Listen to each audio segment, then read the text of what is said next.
Good morning, everyone. Good morning. We're learning Mishna Bava Kamma, Paragimel, Chapter 3, Mishnah Aleph, Mishnah 11. Shar Shayaredef Achar Shar Achar V'Huzak. A ox was chasing after another. Now, what we're talking about here is we are talking about a shar tam. We're talking about that the shar that is chasing the other person's shar is a shar tam. And the situation is like this. So there was a shar chasing after a shar, and that shar that was being pursued was damaged. We don't exactly know how it got damaged. One says that your shar, your ox, was the one that damaged. I mean, after all, it was chasing after it. And the other one, meaning the owner of the ox that damaged, said not so. But rather, as it was running away, it rubbed against the stone, and that's how it got a large rock, and that's how it got damaged. Hamaitz, the answer. So what's the halacha there? What do we follow? Hamaitze mechaveroi olav haraya. One who wants to take money away from his friend, the burden of proof is upon him. So therefore, in this case, the burden of proof is going to have to be on the Nizik, the one who got damaged, the owner of the ox that got damaged, to prove that it was another person's ox that damaged his ox. It wasn't because of the fact that it got, somehow or another injured by the seller, by the boulder. Now, I said this case is talking about a shartam. That's not relevant to this case. That'll be more relevant to the next case. But in this case, the question basically is, one claims it was your ox that damaged my ox. The one who there's a lot of reason to claim that because of the fact that the other person's ox was chasing after his ox to get him, and but the person who owned the pursuing ox said that no, it wasn't from my ox; it was from some kind of a boulder that it banged up against.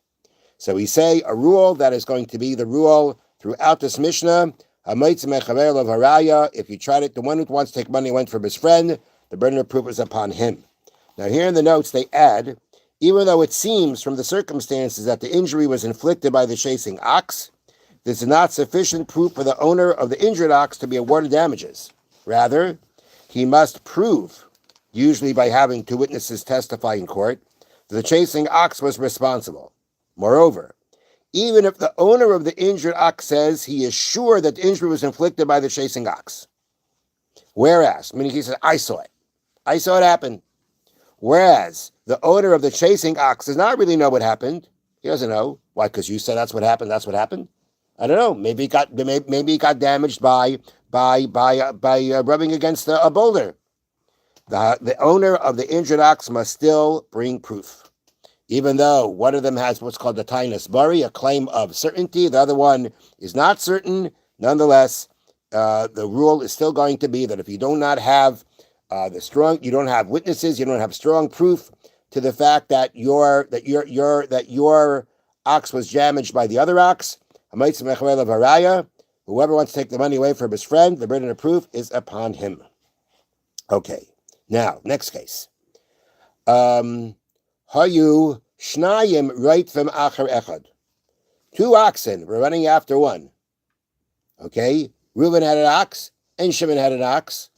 And both their oxen were chasing after Levi's ox. Okay? Now in this case, we don't have a question, how Levi's ox got damaged. The circumstances are that we know it got damaged by one of these oxen. The question is which one? One says it was your ox that did the damage. The other one says, no, it was your ox that did the damage. Okay, the owner of each animal that was pursuing the third animal says, it wasn't my animal that damaged this animal, it was yours. So what's the halacha? Shneim p'turin. They're both going to be exempt. Because at the end of the day, the nizik, the one who got damaged, if he goes over to one and says, hey, your ox damaged mine, he's going to say, no, it was the other guy's. So being that they can push him off, and he has no proof to prove which one, he's stuck.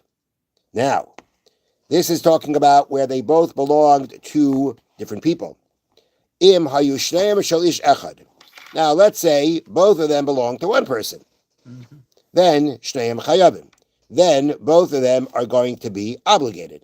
Meaning, basically, both. Now here it's an interesting wording. Both of them are obligated. Who's both of them? Yeah. It's only one owner. One owner. So both of them would be going on the oxen, so to speak. The oxen, both oxen are liable. Meaning, now what does this mean exactly? So here, let me read to you from the notes. This is a very interesting point. The Mishnah says both oxen are obligated, not the owner is obligated, for the following reason. We have learned that when the damaging ox is a tam, payment is made from the body of the ox. And what that means is, now again, in this case, the animals that were chasing the third animal were tamin. They were tam, meaning they had not yet established a habit of damaging, and the owner pays chatzi nezek, half damages. But the halacha is that when it comes to a tam that damages and you're paying chatzi nezek, you do not open up your wallet and shell out half chatzi nezek. The chatzi nezek payment comes from the damaging animal. If the damaging animal is the value of the chatzi nezek, you take the animal. If the animal's value is more than chatzi nezek, you got to sell it. Then you sell it, and the money from the sale is going to go to the guy who got damaged. And what if the animal that damaged is worth less than chatzi nezek, worth less than half the damages that you're supposed to pay? That's going to be to the loss of the person who got damaged. The owner only pays from the body of the animal itself. According to this rule, if the damaging ox is not worth anything or is unavailable, the victim is paid nothing. That's the halacha. That's what it means. It's paid from the body. Thus, in our case, if the two chasing oxen are tamim, and one of them went missing, the owner can claim damage was done by the missing ox. It wasn't done by this one, it was done by the other one. And he is therefore exempt from paying. So the Mishnah hints at this law by saying both oxen are obligated. That is, the obligation is based on the oxen, for the owner is not obligated to pay unless both oxen are available. So therefore, if both oxen are available, then there's nothing he can say about, that he should be exempt or that it wasn't this ox. It could have been either one of them. So then he's going to have to pay.